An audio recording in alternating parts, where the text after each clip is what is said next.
नमस्कार, maths by DK Sharma YouTube channel पे आप लोगों का स्वागत है। आज सेट नंबर 82 करने वाले हैं और जो लोग भी नए हैं वो टेलीग्राम चैनल को ज्वाइन कर लीजिएगा यार। वहां पे आप लोगों को सारा सेट का पीडीएफ मिल जाएगा। टेलीग्राम चैनल का नाम है मैथ्स बाय डीके शर्मा।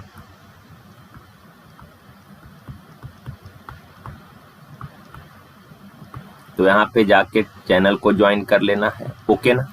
चलिए अब सवाल करते हैं। देखें यार, का एक व्यक्ति 150 रुपए प्रति 100 केजी के दर से कुछ चावल की मात्रा खरीदता है। ये खरीदने का रेट दिया यानी कॉस्ट प्राइस दिया कि 100 केजी चावल का जो क्रय मूल्य है वो 150 रुपए है। का 10% चावल खराब हो गया। अब जरा गौर से सुनिए, जैसे यार आपने 100 केजी चावल 150 रुपए में खरीदा, 10% चावल खराब हो गया यानी घर तक पहुंचा कितना परसेंट, 90% ही चावल घर तक पहुंचा। लेकिन पैसे तो खर्च हो गए कितना, 150 रुपए। तो 90% का क्रय मूल्य हो गया 150 रुपया। तो 1% का क्रय मूल्य कितना, तो 150 बट्टा 90%, ओके ना।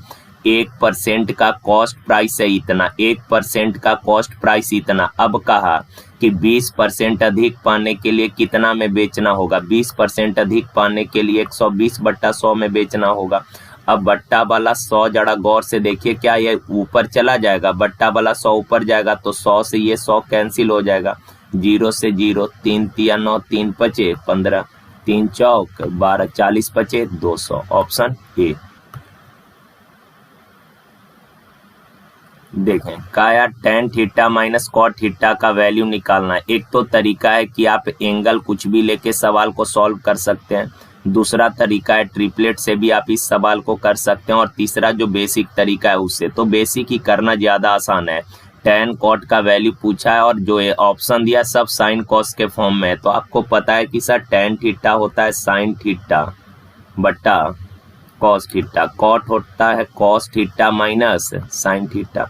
एलसीएम लीजिएगा तो हो जाएगा sine theta into cos theta. Again cross multiply करिएगा तो sine square theta minus cos square theta. Sine square theta क्या होगा, 1 minus cos square theta minus cos square theta बट्टा में sine theta into cos theta. अब यार ऊपर है 1 minus cos square minus cos square 2 cos square theta बट्टा sine theta into cos theta, option number A. देखिए का रतन 7 सही 2 बट्टा 3%, 7 सही 2 बट्टा 3% यानी 7 तिया 21 और 2 23 बट्टा 3%। ये रेट है। कहा 2.5 वर्ष, 2.5 यानी कि 5 बट्टा 2 साल के लिए 4500 रुपए उधार लेता है। का वह नियमित तारीख पर अपने कर्ज के बदले अपनी घड़ी और 500 रुपए नगद देकर कर्ज चुकाता है। तो घड़ी का कीमत निकालना है। पहले आप ये बता दीजिए ब्याज होगा कितना। ब्याज बराबर होता है मूलधन गुना समय, समय है 5 बट्टा 2, मूलधन गुना समय गुना दर, दर है 7 या 21 या 2 23 बट्टा 3। तो ब्याज बराबर मूलधन गुना समय गुना दर बट्टा 100। तो परसेंट हटाइएगा तो बट्टा में 100 आ जाएगा ना, परसेंट ही रहने देते हैं। परसेंट यानी 100 से 2 जीरो कैंसिल होगा, 3 से काटिएगा 15 बार में कट जाएगा। अब यार 15 पचे 75, ओके ना। 75 गुना 23 करिएगा तो कर ही लेते हैं यार। 75 गुना 23, 3 पचे 15, 3 सते 21, 1 22, 2 पचे 10, 2 सते 14, 1 15, 5 2 7 1 और बट्टा में 2, 2 से डिवाइड करिएगा तो ब्याज आ जाएगा कितना, 2 8 16, 2 छक 12, 2 दूना 4, 2 पचे 10 यानी कि 862 रुपया 50 पैसा ये ब्याज हो गया। अब इसमें से आपने 500 रुपए पे कर दिए, 500 रुपए पे कर दिए तो अभी ब्याज कितना और देना है, अभी ब्याज देना है 362 रुपया 50 पैसा, इतना का ब्याज देना है। कर्ज आपने लिया था 4500 रुपया, कर्ज 4500 रुपए लिए थे, ब्याज बना था 862 रुपया 50 पैसा, जिसमें से 500 रुपए आपने पे कर दिए, इतना ब्याज और देना है। अमाउंट कितना हो गया, 4500 रुपया कर्ज लिए, अभी ब्याज देना है 362 रुपया 50 पैसा यानी कितना, तो 4862 रुपया 50 पैसा। इतने पैसे अभी और पे करने हैं और इस पैसे के बदले आपने घड़ी देकर कर्ज चुका लिया। इसका मतलब है कि घड़ी का जो कीमत होगा वो 4862 रुपये 50 पैसा होगा, ऑप्शन नंबर डी।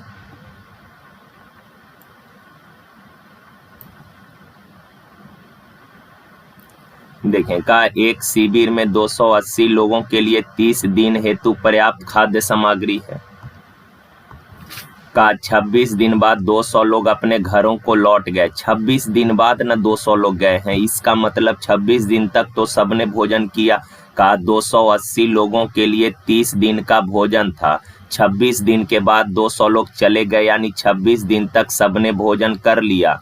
तो आप बताएं रिमेनिंग फूड बचा है कितने दिन का। तो 280 लोगों के लिए शेष भोजन कितने दिन का, तो 30 दिन का भोजन था, 26 दिन तक भोजन कर लिए, यानी शेष बचा है 4 दिन का भोजन। अब कहा कि 200 लोग चले गए तो शेष बचे 80 लोग, और कहा ये बचे लोग इस शेष भोजन को कितने दिन में कर जाएगा। हमने माना डी दिन में कर जाएगा। अब यार 0 से 0, 4 दूना 8, 2 से 14 दूना 28, डी 14 दिन और शेष भोजन चलेगा। का 28 माह पहले ए की आयु बी की आयु की 3.5 गुना थी। 28 माह पहले ए की आयु बी की आयु की 3.5 गुना। देखें यार 3.5 गुना अगर फ्रैक्शन बनाएंगे 35/10 होगा, तो 5 सत्ते 35, 5 दूना 10, 7/2 यानी कि 7:2। क्लियर है का 4 माह बाद अब से, अब यानी प्रेजेंट से 4 माह बाद, प्रेजेंट से 4 माह बाद ए की आयु बी की आयु से 2.5 गुनी, 2.5 यानी कि 25/10, तो 5 पचे 25, 5 दूना 10, 5/2 यानी कि 5:2। ओके ना। अब सुने, आपको पता है कि सर दो व्यक्ति के एज में यदि 2 समय का रेशियो दिया है तो दोनों जगह का गैप सेम करना पड़ेगा। गैप कई बार सेम रहता है, कोई दिक्कत नहीं, अगर सेम ना हो तो सेम करना पड़ेगा। और तरीका क्या है, नीचे वाला के अंतर से ऊपर गुना, 5 और 2 का अंतर 3, 3 से ऊपर गुना करिएगा, 3 7 21, 3 दूना 6, ऊपर वाला के अंतर से नीचे 7 और 2 का डिफरेंस कितना, 5 से नीचे करिएगा तो 5 पचे 25, 5 दूना 10। ओके। अब यार देखें गैप है कितने का, 4 यूनिट का, यहाँ भी गैप 4 यूनिट का, तो रेशियो में गैप है 4-4 का, पर एक्चुअल में डिफरेंस है कितना, 28 और 4 32 का। तो 1 यूनिट का वैल्यू कितना हो गया, 8, 1 यूनिट 8 है का उनकी वर्तमान आयु का योग। तो आप कहीं से भी निकाल सकते हैं, 2 ठो रिलेशन आपको पता है, नीचे से ही निकाल लेते हैं। देखें यार ए का 4 साल बाद एज होगा 25 यूनिट, 1 यूनिट 8 तो 25 यूनिट, 25 × 200। बी का एज कितना होगा 4 साल बाद 10 यूनिट, 1 का वैल्यू 8 तो 10 का वैल्यू 10 × 80। क्लियर है बा। वर्तमान में पूछा, ये 4 साल बाद ए का एज होगा 200 मन, तो प्रेजेंट में कितना 4 घटाइएगा तो 196 मन, यहाँ से 4 घटाइएगा 76 मन, दोनों को ऐड कर दीजिएगा, 6 6 12, 8 8 16 1 17, 1 1 2, 272 माह हो गया। उम्रों का योग पर ईयर में दिया है तो डिवाइड कर लीजिए 12 से, चूंकि आपको पता है 1 साल में 12 महीना होता है, 12 से डिवाइड करिएगा, 12 दूना 24, 12 दूना 24, फिर 12 दूना 24। ओके ना, शेष बच गया 8, यानी 22 वर्ष 8 माह। Option number C. थोड़ा सा कैलकुलेटिव सवाल था, पूछा हुआ सवाल है ग्रुप डी का। ये देखें, कहा एक चतुर्भुज की 2 भुजाएं 16 और 12 सेंटीमीटर है और उन 2 भुजाओं के मध्य का कोण 90 डिग्री है। देखें यार एक चतुर्भुज है जिसके 2 भुजाएं 16 और 12 है। कहा इन 2 भुजाओं के बीच का जो कोण है ये 90 डिग्री है। का उनकी अन्य 2 भुजाएं 25/2 सेंटीमीटर है। अन्य 2 भुजाएं दिया है 25/2 सेंटीमीटर, यानी ये 25/2 है और ये भुजा भी 25/2, यानी ये दोनों साइड इक्वल है। क्लियर है बा। तो कहा चतुर्भुज का एरिया ज्ञात करना है। देखें यार जब भी कोई जनरल ट्रायंगल देना तो आपको खुद से थोड़ा कंस्ट्रक्शन करना पड़ेगा। यहाँ ये जनरल ट्रायंगल है, इसका एरिया निकालना है, तो इसका एरिया का तो कोई डायरेक्ट फॉर्मूला होता नहीं है, आपको खुद से थोड़ा सा कंस्ट्रक्शन करना ही पड़ेगा। जैसे सपोज ये डायगोनल को हमने मिलाया, तो आप बताएं ये 90 डिग्री है, तो क्या ये राइट एंगल ट्रायंगल बना क्या? यस, ये राइट एंगल ट्रायंगल का लंब मालूम, आधार मालूम, तो कर्ण कितना होगा पाइथागोरस यूज करके निकाल लीजिए। अगर ट्रिपलेट याद है तो 4 तिया 12, 4 चौक 16, 4 पचे 20 यानी कर्ण हो जाएगा 20। क्लियर है बा। तो क्या आप इस ट्रायंगल का एरिया निकाल सकते हैं? यस, राइट एंगल का एरिया आपको पता है, निकाल सकते हैं। क्लियर है। अब जरा इस ट्रायंगल को देखें, आप बताना इस त्रिभुज के दो भुजा बराबर, तो क्या ये समद्विबाहु त्रिभुज हो गया? यस, समद्विबाहु त्रिभुज है। और आपको पता है कि सर किसी त्रिभुज में बराबर भुजा के, जैसे ये दो भुजा बराबर है, तो बराबर भुजा के कॉमन वर्टेक्स से सामने वाली भुजा पर जो लंब डालिएगा, ये लंब जो है मीडियन का काम करेगा, लंब मीडियन का काम करेगा। क्लियर है, ये पता है। तो देखें यार, इस त्रिभुज के दो भुजा बराबर, तो बराबर भुजा के कॉमन वर्टेक्स से सामने वाली भुजा पर लंब डाले तो ये लंब जो है मीडियन का काम करेगा, यानी कि आधार को दो इक्वल पार्ट में डिवाइड करेगा। पूरा 20 है तो ये कितना हो जाएगा? 10 हो जाएगा। क्लियर है बात, यहाँ तक किसी को कोई प्रॉब्लम नहीं। अब आप बताएं यार, इस राइट एंगल ट्रायंगल में, इस राइट एंगल ट्रायंगल में 90 के सामने कर्ण मालूम, आधार मालूम, तो ये लंब क्या होगा? लंब हो जाएगा रूट अंडर कर्ण स्क्वायर। 25/2 का स्क्वायर करिएगा 625।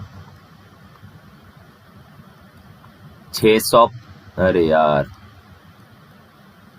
625/4 माइनस आधार का स्क्वायर 10 का स्क्वायर 100, तो 400। 625 में से 400 गया 225/4, 225 का वर्गमूल 15, 4 का कितना? 2, तो ये आ गया आपको 15/2। क्लियर है। अब देखें यार, इस राइट एंगल ट्रायंगल का एरिया क्या होगा? तो half base into height. Clear है बात। और इस त्रिभुज का एरिया, इस त्रिभुज का एरिया क्या होगा? तो आपको पता है कि सर यदि बेस मालूम और हाइट मालूम, बेस मालूम हाइट मालूम, तो ट्रायंगल का एरिया होता है हाफ बेस इंटू हाइट 15/2। यार ये राइट एंगल ट्रायंगल और ये समद्विबाहु त्रिभुज, इन दोनों के एरिया को अगर जोड़ दीजिएगा, इन दोनों छोटा ट्रायंगल के एरिया को जोड़ दीजिएगा, इसका एरिया और इसके एरिया को अगर जोड़ दीजिएगा, तो क्या कंप्लीट चतुर्भुज का एरिया नहीं आ जाएगा? यस, आ जाएगा। अब 2 छक 12, 16 छक 96 प्लस 2 दूना 4 से 4 पचे 20, तो 15 पचे 75, 6 5 11 8 8 16 1 17, यानी 171 वर्ग सेंटीमीटर। Option number D. देखिए, कहा 40 मीटर लंबा और 20 मीटर चौड़ा, कहा एक बड़ी पानी की टंकी को 7/22 मीटर की त्रिज्या वाले एक नल से भरा जाता है। कहा यदि इस नल से निकलने वाले पानी का 1 मिनट या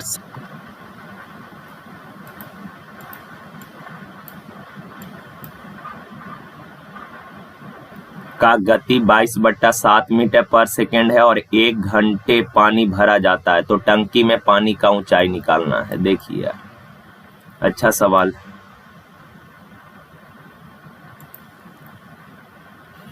का जैसे ये पाइप है, का इस पाइप का रेडियस जो है ये 7/22 मीटर है, इसका त्रिज्या दिया है, रेडियस इसका दिया है 7/22 मीटर। ओके ना। का एक टैंक है जिसको भरा जाता है और इस टैंक का लंबाई और चौड़ाई दिया है, इसका हाइट पूछा, ये हाइट पूछा है, हमने मान लिया ऊंचाई है h। क्लियर है बात। कहा कि इस नल द्वारा ये टैंक भरा जाता है, तो यार पहले ये निकालना जरूरी है कि नल द्वारा गिराए गए पानी का मात्रा कितना, नल द्वारा गिराए गए पानी का मात्रा कितना। तो आपको पता है पानी का मात्रा बराबर होता है A Guna V Guna T, A Guna V Guna T। गिराए गए किसी भी नल द्वारा या पाइप द्वारा गिराए गए पानी का मात्रा बराबर A Guna V Guna T, जहां A फॉर एरिया होता है। एरिया कहने का मतलब मुहाने का एरिया, जिस पाइप से होकर पानी गिरेगा उस पाइप के मुहाने के एरिया को बोलते हैं अनुप्रस्थ काट एरिया, यानी क्रॉस सेक्शनल एरिया। तो ये जो एरिया है पाइप के मुहाने का एरिया है। V फॉर वेलोसिटी है, यानी स्पीड, और T फॉर टाइम।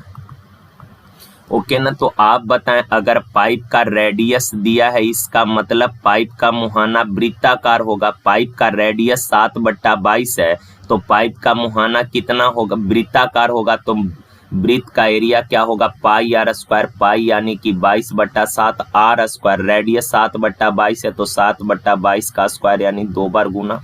क्लियर है। ये आ गया मुहाने का एरिया इनटू वेलोसिटी, स्पीड दिया है 22/7 मीटर पर सेकेंड। तो ये चाल इंटू समय दिया है 1 घंटा। 1 घंटा ध्यान रखिए ये चाल मीटर पर सेकेंड में है, पर टाइम 1 घंटा दिया, यानी कि कितना 3600 सेकेंड हो गया। तो देखिए यार, पाइप द्वारा 1 घंटे में गिराए गए पानी का मात्रा इतना है, और का इस पानी से टैंक भर गया। इसका मतलब होगा कि टैंक का जो आयतन होगा, जो धारिता होगा, जो कैपेसिटी होगा, वो गिराए गए पानी के आयतन के बराबर होगा। टैंक का लंबाई दिया है 40, चौड़ाई दिया है 20, और टैंक का ऊंचाई पूछा हमने, मान लिया h। टैंक का लंबाई मालूम, लंबाई मालूम, चौड़ाई मालूम, ऊंचाई निकालना है, हमने माना h। तो लंबाई मालूम, चौड़ाई मालूम, ऊंचाई मालूम, इसका मतलब टैंक जो होगा वो घनाभ के आकार का होगा। और आपको पता है घनाभ का आयतन होता है लंबाई गुना चौड़ाई गुना ऊंचाई। क्लियर है? बस अब काट पीट कर लीजिए। अच्छा सवाल था यार। देखें 22 से 22 कैंसिल, 22 से 22, 7 से 7, ये 7 से 7 कैंसिल। अब यार 2 0 से 2 0 कैंसिल। अब 4 नमा 36, तो h बराबर क्या होगा 9/2, यानी कि 4.5। ऑप्शन नंबर इधर होगा ऑप्शन। ओके ना? तो ये चीज आप लोग ध्यान में रखिएगा। ये formula A Guna V Guna T, गिराए गए पानी का मात्रा बराबर A Guna V Guna T। A for area, area किस चीज का? तो मुहाने का एरिया होगा।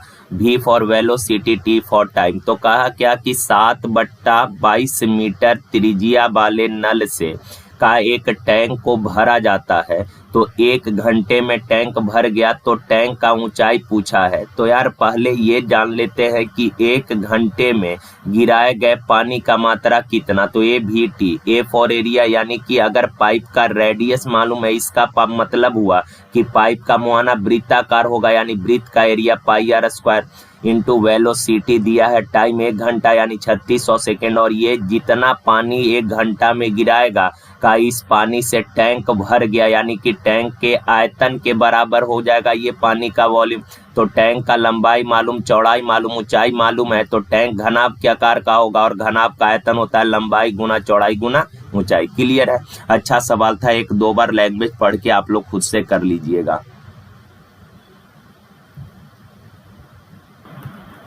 देखिए ये 7 तो हो गया, कितना था मेरे ख्याल से 4.5 था। यस 4.5। चले 8 देखें यार, ये सारे भिन्नों को जोड़ना है। तो आपको पता है, देखें सारे नीचे वाला को डिनोमिनेटर को ऐसे दो ब्रेक कर लेना है, जैसे 2 गुना 3, ये 12 है 3 गुना 4, 20 है 4 गुना 5, 30 होगा 5 गुना 6, और ये 6 गुना 7, और ये 7 गुना 8। आंसर लिखने का तरीका तो आपको पता है, 1 बट्टा छोटका यानी कि 2 माइनस 1 बट्टा बड़का यानी कि 8, और पूरे के बट्टा में दोनों गुणनखंडों का अंतर 2 और 3 का अंतर 1। हर जगह डिफरेंस कितने कितने का है? 1-1 का, तो बट्टा में 1। अब यार 8 एलसीएम हो जाएगा, 2 चौक तो 4, 8 एकम तो 8, यानी कि 3/8। Option number B. Unit digit निकालना है यार। देखें मेन पावर में कितना से, मेन पावर में 4 से डिवाइड करना है, और आपको पता है पावर बड़ा बड़ा है तो 4 से डिविजिबिलिटी का रूल होता है। आखिरी के 2 डिजिट में ही भाग देकर देख लें।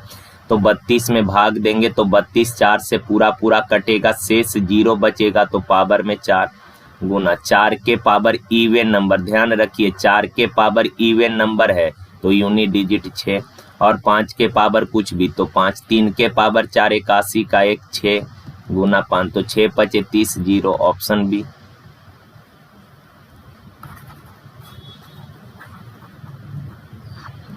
देखिए कहा किसी क्रॉस सेक्शन पर ट्रैफिक लाइट्स क्रमशः 48 सेकंड, 72 सेकंड, 108 सेकंड पर परिवर्तित होती है। का यदि वे एक साथ 9:15 पर परिवर्तित हुई तो अगली बार वे पुनः कब एक साथ परिवर्तित होगी?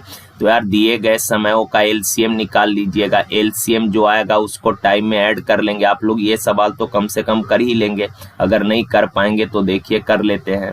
48, 72 और 108 सेकंड के अंतराल पर घड़ियां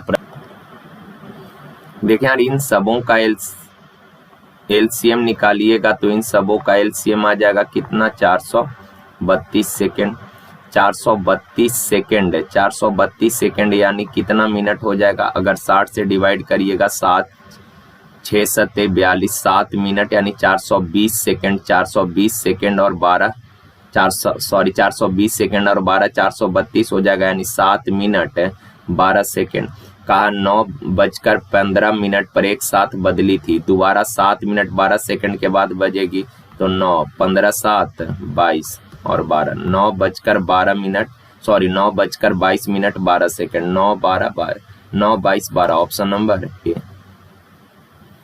देखिए कहा क्लास 10 के छात्रों के लिए एक परीक्षा आयोजित की गई, 96% छात्र पास हो गए, 50 असफल रहे। आप बताएं 96% पास हो गए तो असफल हुए होंगे कितना, 4%, और दिया है कितना 50, 4% 50 है, तो छात्र उपस्थित हुए थे कितने, उपस्थित यानी टोटल छात्रों का संख्या यानी 100%, तो 50/4 गुना 100, 4 से 25 चौक 125, 25 से 1250, ऑप्शन नंबर डी। देखिए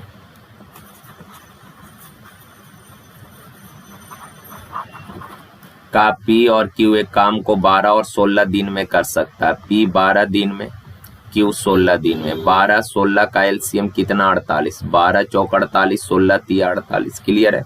का पी ने अकेले काम करना शुरू किया, देखिए यार लाइन से बनाइए, का पी ने अकेले काम करना शुरू किया, का कितने दिन बाद क्यू को पी के साथ काम करना चाहिए ताकि काम 9 दिन में समाप्त हो। का कितने दिन बाद यानी कुछ दिन तक पी ने अकेले काम किया, और का कुछ समय के बाद क्यू भी इसके साथ काम करने लगा, यानी अब पी और क्यू दोनों मिलकर काम कर रहा है, तो का पूरा काम 9 दिन में समाप्त हुआ, पूरा काम 9 दिन में समाप्त हुआ, क्लियर। तो बस आप एक चीज लाइन को देखकर बताइए, शुरू से अंत तक काम कौन किया है, तो आप बोलेंगे सर पी शुरू से लेकर अंत तक काम किया, पी एक दिन में 4 काम, तो 9 दिन में क्या काम किया है 36 काम, या टोटल 48 काम करना था जिसमें 36 काम पी ने किया, तो क्यू कितना काम किया होगा, 48 में से 36 गया, 12 काम क्यू ने किया होगा, कितने दिन लगे होंगे, तो क्यू एक दिन में 3 काम, तो 12 काम करने में कितना दिन लेगा 4 दिन, यानी क्यू ने 4 दिन तक काम किया है। सवाल में कहा कितने दिन बाद क्यू को शामिल किया गया, तो पूरा काम यदि 9 दिन में समाप्त हुआ है, आखिरी के 4 दिन तक क्यू रहा है, तो क्यू आया कितने दिन बाद था, 5 दिन बाद, ऑप्शन नंबर डी। देखिए कहा सुमन साक्षी तथा मयंक, सुमन साक्षी और मयंक का सुमन साक्षी से 5 गुना और साक्षी मयंक के निवेश का 3/5 भाग निवेश करती है, मयंक के निवेश का 3/, मयंक का, तो का वाला नीचे, यानी मयंक का निवेश है 5 यूनिट, तो साक्षी ने किया है 3 यूनिट। और आपको आगे कहा कि सुमन साक्षी से 5 गुना यानी कि 15 यूनिट का वर्ष के अंत में कुल लाभ 23,000 है। देखें यार इन टोटल मिलाकर, इन तीनों को मिलाकर टोटल प्रॉफिट हुआ है 23,000, तो 15 3 18 5 23 का वैल्यू है कितना 23,000, तो सवाल का साक्षी का भाग 23,000, तो साक्षी 3 कितना 3,000, ऑप्शन नंबर बी। देखिए का एक विद्यालय में लड़के और लड़कियों का अनुपात 4:9 है, 4:5 है, यानी बॉयज का संख्या 4 यूनिट है और गर्ल्स का संख्या 5 यूनिट का। विद्यालय में विद्यार्थियों की संख्या 333 है, बॉयज है 4 गर्ल्स है 5, मिलाकर टोटल कितना 9 का वैल्यू दिया 333। सवाल का लड़कियों का संख्या यानी कि 5 यूनिट का वैल्यू पूछा है, तो यार 9 यूनिट 333, तो 5 यूनिट का वैल्यू कितना 333/9 गुना 5, क्लियर है। आप लोग सॉल्व कर लीजिएगा, यहाँ पे कहीं प्रॉब्लम है क्या यार। लड़के और लड़कियों का अनुपात 4:5 है, बॉय 4 गर्ल्स 5, तो टोटल 9। यदि विद्यालय में विद्यार्थियों की संख्या 333 है, तो 9 का वैल्यू है 333, तो का लड़कियों की संख्या यानी 5 का वैल्यू, ये कट जाएगा क्या, 9 से 3 तिया 9, 3 से 111, 3 से काटिएगा 3 तिया 9, 3 सत्ते 21, तो 5 सत्ते 35, 5 तिया 15, 2 17 175, ऑप्शन नंबर बी। देखिए कहा सोना पानी से 17 गुना भारी है और तांबा से 9 गुना भारी है, किस अनुपात में धातुओं का मिश्रण किया जाए ताकि वे पानी से 12 गुना भारी हो जाए। देखें यार यहाँ पे 2 ग्रुप की चर्चा किया है और कहा इन दोनों को मिलाकर जो मिक्सचर बनेगा वो पानी से 12 गुना भारी होना चाहिए। दो ग्रुप का चर्चा किया, एक बात कॉमन किया, एलिगेशन लगा लीजिए। सोना 17 गुना भारी है और तांबा जो है सोना से 9 गुना भारी है। इन दोनों को मिलाकर जो मिक्सचर बना वो पानी से 12 गुना भारी है। अब 17 में से 12 गया 5, 12 में से 9 गया 3, 3:5, ऑप्शन नंबर सी। देखिए, दो पाइप एक टैंक को अलग अलग काम करते हुए क्रमशः इतने घंटे, देखें पहला जो है 6.3 63/10 हो जाएगा ये। दूसरा पाइप जो है टैंक को 84 घंटे 84/10 डेसिमल हटाएंगे 10 तो 2 से काटिएगा, 2 चौकाट 42/5। और तीसरा पाइप जो है कहा कि 48 घंटे में खाली करेगा, 48 डेसिमल हटाएंगे 48/10 होगा तो 2 से काटिएगा 24/5। अब यार इन सबों का आप एलसीएम ले लेना, सॉल्व तो कर ही लेंगे, इसको कोई दिक्कत नहीं होगा। ओके ना, तो सॉल्व कर लीजिएगा खुद से। देखिए, कहा किसी उत्पादन की बिक्री पर हुए लाभ 25%। उत्पादन के बिक्री पर 25% लाभ होता है। 25% का फ्रैक्शन 1/4 का बिक्री पर 25%, यानी कि लाभ जो दिया है यहाँ विक्रयमूल्य पर दिया है। जनरली लाभ यहाँ नहीं, हमेशा क्रयमूल्य पर होता है, पर यहाँ इसने बोला बिक्री पर 25% का लाभ हुआ। इसका मतलब विक्रयमूल्य है 4 यूनिट, 1 का लाभ हुआ यानी खरीदा होगा कितना में, 3 में, तो विक्रयमूल्य 4 क्रयमूल्य 3। अब कहा क्रयमूल्य और विक्रयमूल्य के मान को बदल दिया जाए। अगर क्रयमूल्य और विक्रयमूल्य के मान को इंटरचेंज कर दीजिएगा तो विक्रयमूल्य होगा 3, क्रयमूल्य कितना 4। तो खरीदे 4 में, बेचे 3 में, तो कितने का लॉस हो गया, 1 का लॉस क्रयमूल्य यानी 4 पर परसेंट 100 से गुना 4 से 25 चौक 100, ऑप्शन नंबर डी। कुछ लोग ऐसे नहीं समझ पाए होइएगा तो देखें यार, का विक्रय मूल्य पर 25% लाभ हुआ है, ध्यान रखिएगा इस चीज का। कई बार लोग क्रय मूल्य पर निकाल देता है, बोला बिक्री मूल्य पर 25% लाभ हुआ यानी कि विक्रय मूल्य 100 यूनिट है, प्रॉफिट 25 का हुआ तो क्रय मूल्य कितना होगा 75। ओके ना। अब यार रेशियो को छोटा कर लीजिए, 25 चौक 100, 25 तिया 75। अब का क्रयमूल्य और विक्रयमूल्य के मान को इंटरचेंज कर दीजिएगा, यानी विक्रयमूल्य हो जाएगा 3 और क्रयमूल्य हो जाएगा 4। 4 में खरीदे 3 में बेचे, 1 का लॉस हो गया, क्रयमूल्य पर परसेंट कितना 100 से गुना। देखें कहा एक व्यक्ति 4 घंटे में 480 किलोमीटर की यात्रा करता है। काफी खूबसूरत सवाल है। कहा 480 किलोमीटर डिस्टेंस जो है उसने 4 घंटे में ट्रेवल किया है, जिसमें कुछ यात्रा वह हवाई जहाज से और कुछ यात्रा रेलगाड़ी से तय किया। इसने कंडीशन दिया है क्या कि टोटल 480 किलोमीटर डिस्टेंस ट्रेवल किया है 4 घंटे में, जिसमें कहा कुछ चला है रेलगाड़ी से और कुछ यात्रा उसने हवाई जहाज से चला है। ओके ना, ये पहला कंडीशन है। अब आगे सवाल का यदि यानी अब इमेजिनेशन कर रहा है, सोच रहा है कि यदि वह पूरी यात्रा हवाई जहाज से ही करता तो वह रेलगाड़ी के तुलना में 4/5 समय बचा लेता और अपने गंतव्य स्थान पर 2 घंटा पहले पहुंच जाता। देखें यार, कहा कि अगर पूरी यात्रा, ऐसा हुआ नहीं है, एक्चुअल में हुआ क्या है कि वो कुछ यात्रा रेलगाड़ी से तय किया और कुछ यात्रा हवाई जहाज से तय किया, लेकिन अब इमेजिन कर रहा है, सोच रहा है कि यदि वह पूरी यात्रा हवाई जहाज से किया होता ना तो वह रेलगाड़ी के तुलना में 4/5 समय बचा लेता और अपने गंतव्य स्थान पर 2 घंटा पहले पहुंच जाता। देखिए यार, रेलगाड़ी द्वारा यात्रा तय करने में जितना समय लगता है, टाइम फॉर रेलगाड़ी है का रेलगाड़ी द्वारा यात्रा करने में जितना समय लगता है इसका 4/5 भाग बचा लेता है, पर एक्चुअल में कहा 2 घंटा पहले पहुंच गया, यानी कि 2 घंटा टाइम बचत कर लिया है, तो यहाँ से दिया है 2 घंटा। क्लियर है ना बात। का रेलगाड़ी द्वारा लगे टाइम का 4/5 भाग समय बचाता है, रेलगाड़ी द्वारा लगे समय का 4/5 भाग बचाता है, पर एक्चुअल में बचाया है कै घंटा 2 घंटा। तो यहाँ से ट्रेन का टाइम कितना आ जाएगा 2 दूना 4, 2 एकम 2, क्रॉस करिएगा 5/2 यानी कितना आ जाएगा 2.5 घंटा। क्लियर है। ट्रेन द्वारा यात्रा 2.5 घंटे तक किया है, तो एरोप्लेन द्वारा यात्रा कितने घंटे तक किया होगा। टोटल टाइम अगर 4 घंटा लगा है, जिसमें से 2.5 घंटा ट्रेन से चला है, तो बचा हुआ 1.5 घंटा वो एरोप्लेन से चला होगा। एक्चुअल में ये कहानी हुआ है। समझ पा रहे हैं बात को। एक्चुअल में ये कहानी हुआ है। कहा, एक बार फिर से सुनिए। कहा 480 किलोमीटर डिस्टेंस 4 घंटे में ट्रेवल किया है, जिसमें कुछ यात्रा ट्रेन से और कुछ यात्रा हवाई जहाज से किया, जिसमें ट्रेन द्वारा चला है 2.5 घंटे तक और एरोप्लेन द्वारा चला है 1.5 घंटे तक। यहाँ तक क्लियर है।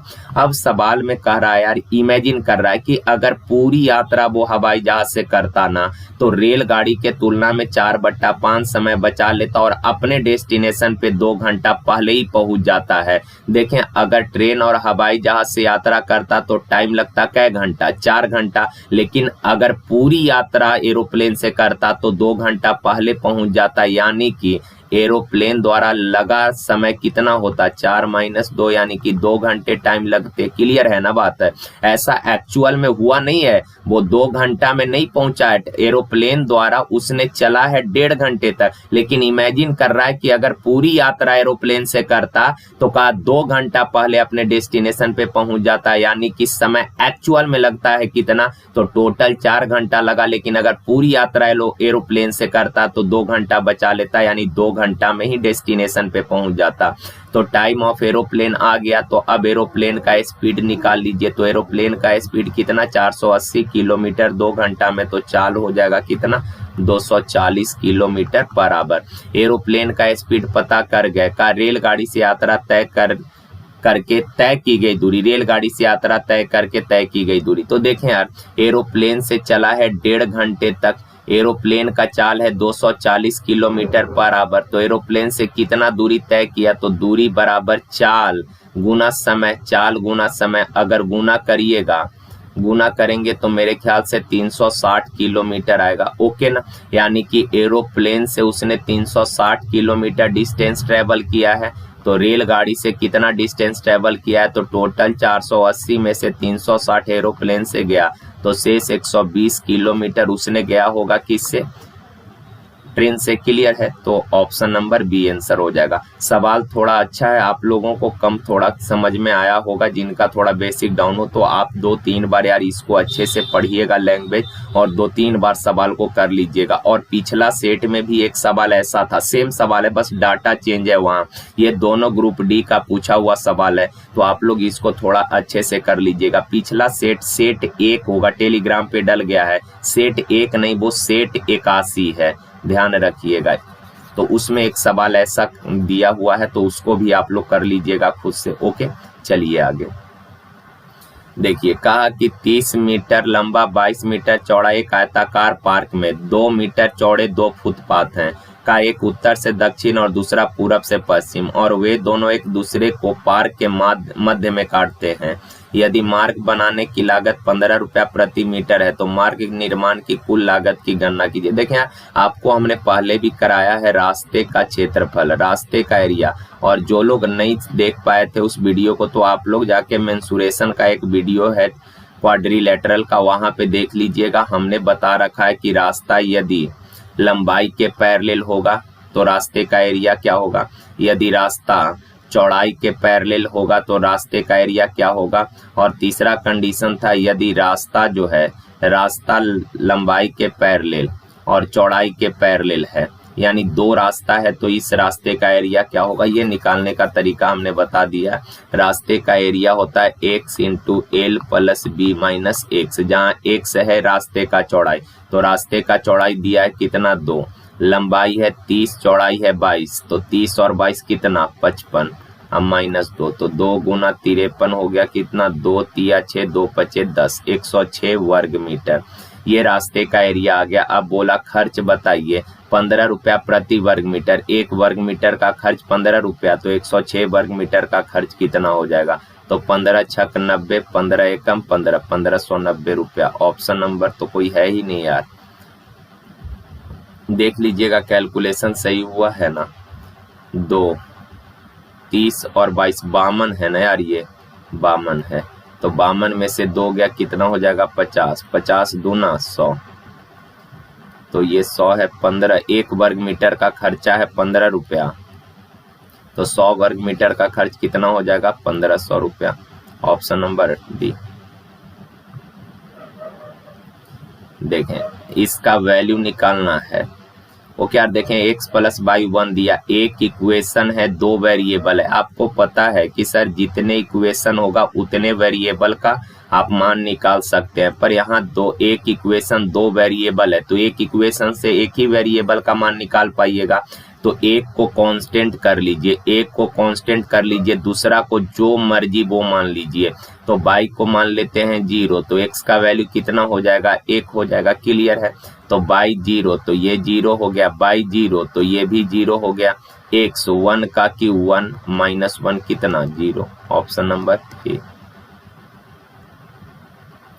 देखें यार, cos square x plus sine x बराबर 5/4 दिया है, तो साइन एक्स का वैल्यू निकालना है। आप जो न्यूमेरिकल वैल्यू दिया है इसको थोड़ा गौर से देखिए। यहाँ पे एंगल कोई भी पुट करके आप कोई भी ऐसा एंगल लेके चेक कर लीजिए जो इस कंडीशन को सेटिस्फाइड करता हो। तो आप देखने से लग रहा होगा कि सर 0-90 तो हो नहीं सकता, क्योंकि पता है ना 0-90 10 होगा, तो ये तो हो नहीं सकता। 45 डिग्री 1/√2 ये हो नहीं सकता, यानी कि यहाँ पे 30 या 60 में से ही कोई एंगल हो रहा होगा, 30 या 60 ही होगा। तो आपको पता है 30 डिग्री होता है, साइन 60 होता क्या है, √3/2। तो √3 का तो कोई यहाँ पे फ्रेम बन ही नहीं रहा, यानी कि फिक्स हो गया कि एंगल जो होगा ये 30 डिग्री ही होगा। कॉस 30 डिग्री होता है √3/2, तो √3/2 का स्क्वायर करिएगा 3/4।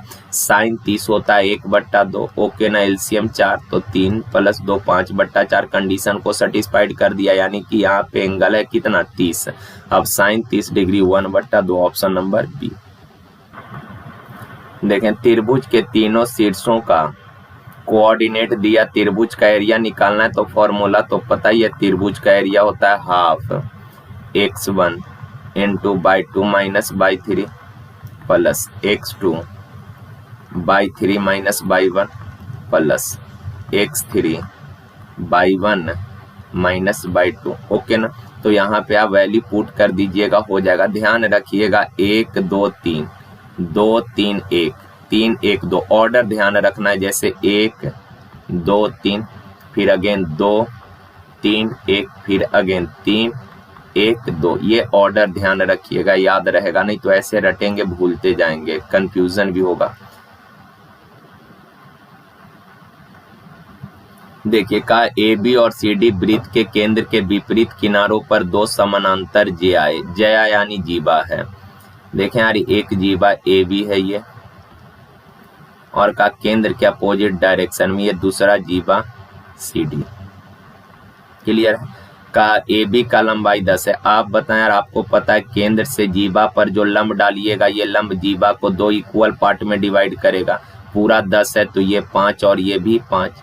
केंद्र से जीवा पर लंब डालिएगा तो लंब जीवा को 2 इक्वल पार्ट में डिवाइड करेगा। पूरा 24 है तो ये 12 और ये भी 12 हो जाएगा। क्लियर है?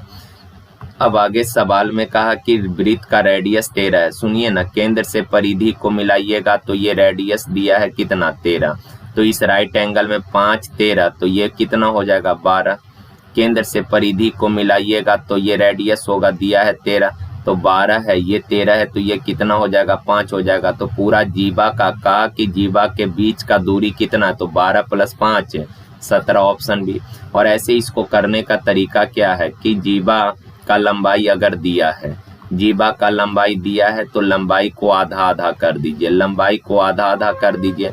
और अगर जीवा अपोजिट डायरेक्शन में है, अपोजिट डायरेक्शन में है तो दोनों को जोड़ कर आंसर, और जीवा यदि सेम डायरेक्शन में है तो दोनों को घटा कर आंसर। ये चीज आप लोग ध्यान में रखिएगा। ओके, चलिए आगे। का किसी वस्तु की लागत मूल्य उसके अंकित मूल्य का 5/9 है। अंकित मूल्य का तो का वाला नीचे, यानी अंकित मूल्य 9 है तो लागत मूल्य कितना हो जाएगा, 5। का उस वस्तु पर 20% लाभ हुआ। देखें यार, 5 क्रय मूल्य है, का 20% लाभ हुआ तो 5 का 20% कितना, 1। तो 1 का लाभ हुआ, यानी कि बेचा कितना में, बेचा होगा 6 में। आप बताएं, अंकित मूल्य है 9 रुपए, बेच दिए आपने 6 रुपए में, कितने का डिस्काउंट दिए, 3 का। कितने परसेंट, 3 का डिस्काउंट हमेशा मार्क प्राइस पे परसेंट, तो 100 से गुना, 3 × 9 100/3 यानी 33 सही 1/3%। देखिए का 12 सेंटीमीटर ऊंची छड़ की छाया 8 सेंटीमीटर है। का उसी समय एक अन्य टावर की छाया 40 मीटर है, तो टावर की ऊंचाई, बस एक चीज ध्यान रखिएगा, का छड़ ऊंचाई दिया है 12 सेंटीमीटर, ऊंचाई 12 सेंटीमीटर का 12 सेंटीमीटर ऊंची छड़ का छाया 8 सेंटीमीटर बन रहा है। तो ऊपर हाइट है और नीचे छाया है। जो मर्जी रिलेशन आप लिखे, जैसा रिलेशन, बस ध्यान रखिएगा कि जो रिलेशन बाएं साइड लिखे वही रिलेशन दाएं साइड का। ऊंचाई 12 है तो ऊंचाई ऊपर, छाया का लंबाई नीचे लिखे है तो दाएं साइड भी छाया का लंबाई नीचे का। टावर के छाया का लंबाई है 40, टावर का ऊंचाई निकालना है, मान लेते हैं h। ओके, तो 8 पचे 40, 12 पचे 60, ऑप्शन नंबर बी। का यदि अवलोकन सेट x1 x2 x10 का माध्य 20 है। देखें यार, ये टोटल 10 नंबर दिया, पहला x1, दूसरा x2, तीसरा x3, चौथा x4, इस तरह से टोटल 10 नंबर दिए हैं। का इन 10 का औसत माध्य यानी कि औसत 20 है। इन 10 का यदि एवरेज 20 है तो इन 10 का योग कितना होगा, 20 गुना 10, 200 हो जाएगा। क्लियर है बात। अब आपसे बोला इनका औसत ज्ञात करें, तो पहला है x1 + 4, दूसरा है x2 + 8 और 10वां है x10 + 40। इन 10 का एवरेज बोला, टोटल 10, पहला x1, दूसरा x2, तीसरा x3, इस तरह से टोटल 10 नंबर हैं। का इन 10 का एवरेज क्या होगा, तो 10 को जोड़कर 10 से डिवाइड कर दीजिएगा, एवरेज आ जाएगा। ओके ना। अब थोड़ा सा डाटा को अरेंज कर लीजिए। वेरिएबल वाला पोर्शन को एक साथ ऐड करेंगे तो x1 + x2 + कितना, x10, और न्यूमेरिकल को यदि एक साथ ऐड करिएगा तो 4 + 8, इस तरह से। तो 4 कॉमन कर लीजिएगा तो अंदर 1 + 2 + कितना, 10 हो जाएगा। क्लियर। और पूरे के बट्टा में 10। अब देखिए यार, इसका तो वैल्यू हम लोगों ने निकाल ही रखा है, कितना, 200 + 4। 1 से लेकर n तक के प्राकृत संख्या का योग n × n + 1/2 और पूरे के बट्टा में है 10। तो 2 से काटिए, 2 दूना 4, 11 दूना 22, 220 + 200, 420/10 कैंसिल, यानी कितना, 42, ऑप्शन सी। देखें, कहा 14% के दर से 3 वर्ष के लिए एक निश्चित राशि पर साधारण ब्याज। तो आप बताएं 14% के दर से 3 साल का साधारण ब्याज कितना होगा, 14 तिया 42% ब्याज हो जाएगा। क्लियर है। का 10% के दर से 2 वर्षों के लिए 10,000 की राशि पर चक्रवृद्धि ब्याज। देखें यार, 10,000 रुपया पर 10% के दर से 2 साल का, तो 2 साल का तो अभी याद हो गया होगा आप लोगों को। ये भी फॉर्मूला से 10 + 10 + 10 गुना 10/100 करेंगे तो याद रखना है 10% के दर से 2 साल का CI कितना है, 21%। 2 0 से 2 0, तो ये 2100 रुपये आ गया। अब सवाल में कहा चक्रवृद्धि ब्याज, ये जो साधारण ब्याज है ना, ये साधारण ब्याज का 14% के दर से 3 साल का जो ये साधारण ब्याज है का चक्रवृद्धि ब्याज से आधा है। तो चक्रवृद्धि ब्याज 2100, तो 2100 का आधा कितना होगा, 1050, यानी कि साधारण ब्याज 1050 रुपया है। तो साधारण ब्याज पे दी गई राशि यानी मूलधन निकालना, यानी 100% का वैल्यू निकालना है। तो 1050/42 गुना 100। ओके, चलिए देखिए, कहा शिवा के पास 24 चॉकलेट, 36 बिस्कुट और 60 आइसक्रीम अपने सहपाठियों में बांटने के लिए हैं। वह चाहती है कि उसके प्रत्येक सहपाठी को प्रत्येक वस्तु समान संख्या में मिले। सहपाठियों की अधिकतम संख्या क्या है जिसमें वह एक भी चीज बचाए बिना पूरी तरह से काट सकती है। यानी कहा कि वह बड़ा से बड़ा संख्या ज्ञात करे, वह बड़ा से बड़ा संख्या ज्ञात करें जो 24, 36 और 60 को एग्जैक्ट डिवाइड कर दे, पूरा पूरा काटे। तो यार ऑप्शन से दे HCF निकाल लीजिए, नहीं तो ऑप्शन से देख लीजिए कौन सा नंबर 24, 36, 60 को काटता है। 18 काटेगा क्या, नहीं, 24 को नहीं काटेगा। 15 भी 24 को नहीं काटेगा। 6, 24, 36, 60 तीनों को काट देगा। 12 भी तीनों को काटेगा। पर बोला अधिकतम संख्या है, अधिकतम यानी HCF, तो HCF अधिकतम 6, 12 में कौन है, 12, ऑप्शन डी। X का वैल्यू निकालना है तो आप करें क्या, देखें यार एक चीज देखें, अगर न्यूमेरिकल का वर्गमूल निकालेंगे तो इसका 169 का वर्गमूल 13 होगा। अब डेसिमल बैठाइए, डेसिमल के बाद रूट के अंदर डेसिमल के बाद 4 डिजिट है तो रूट के बाहर डेसिमल के बाद 2 डिजिट होगा इनटू रूट x होगा। क्लियर है।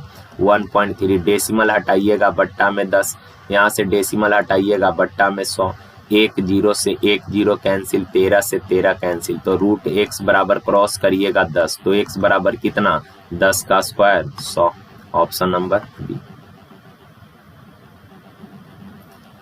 का ए बी सी और डी पॉजिटिव इंटीजर हैं, तो ए गुना बी गुना सी 36, बी गुना सी गुना डी 48, सी गुना डी गुना ए 324, डी गुना ए गुना बी 18 है। तो ए गुना बी गुना सी गुना डी का मान निकालना है। तो देखें यार, यहाँ पे कंपैरिजन कर लेते हैं। ए बी सी दिया है 36, कंपैरिजन को हमेशा फ्रैक्शन के थ्रू डिनोट करते हैं। बी गुना सी गुना डी दिया है कितना 48, रेशियो निकाल लीजिएगा तो बी से बी, सी से सी कैंसिल, 12 या 36, 12 चौक 48। तो ए का वैल्यू कितना आ गया 3 और डी का मान 4। सेकेंड रिलेशन है क्या, सी गुना डी गुना ए बराबर 324, डी गुना ए गुना बी बराबर है 18। फ्रैक्शन कर लीजिएगा तो 18 से एक बार, 18 से 18 बार, डी से डी कैंसिल, ए से ए कैंसिल, यानी सी का वैल्यू 18 और बी का वैल्यू कितना 1 है। सवाल कहा ए गुना बी गुना सी गुना डी का मान निकालना है। देखें यार, यहाँ पे रेशियो में कुछ भी कॉमन नहीं है, तो बैलेंस मत करने लग जाइएगा। ए बट्टा डी है और यहाँ सी बट्टा बी है, यानी इन दोनों रेशियो में कुछ भी कॉमन नहीं है, तो बैलेंस कर ही नहीं सकते आप, और करना भी नहीं है। आप ए का वैल्यू कितना है 3, बी का वैल्यू कितना 1, सी का वैल्यू कितना 18 और डी का वैल्यू कितना है 4। 18 चौक 72, 3 दूना 6, 3 7 21, 216 ऑप्शन है। ओके ना। तो चलिए यार, आज के लिए यही तक। थैंक यू, धन्यवाद। और जो लोग नए हैं वो चैनल को भी सब्सक्राइब कर लीजिएगा यार। और या फिर जितने लोग देखते हैं वीडियो, जो भी थोड़े बहुत लोग वीडियो देखते हैं, वो लोग थोड़ा अपने जान पहचान के जितने भी लोग हैं उन सारे लोगों को थोड़ा बता दीजिएगा यार चैनल के बारे में। ओके ना, थोड़ा आप लोग सहयोग करें यार। चलें, थैंक यू, धन्यवाद, थैंक यू।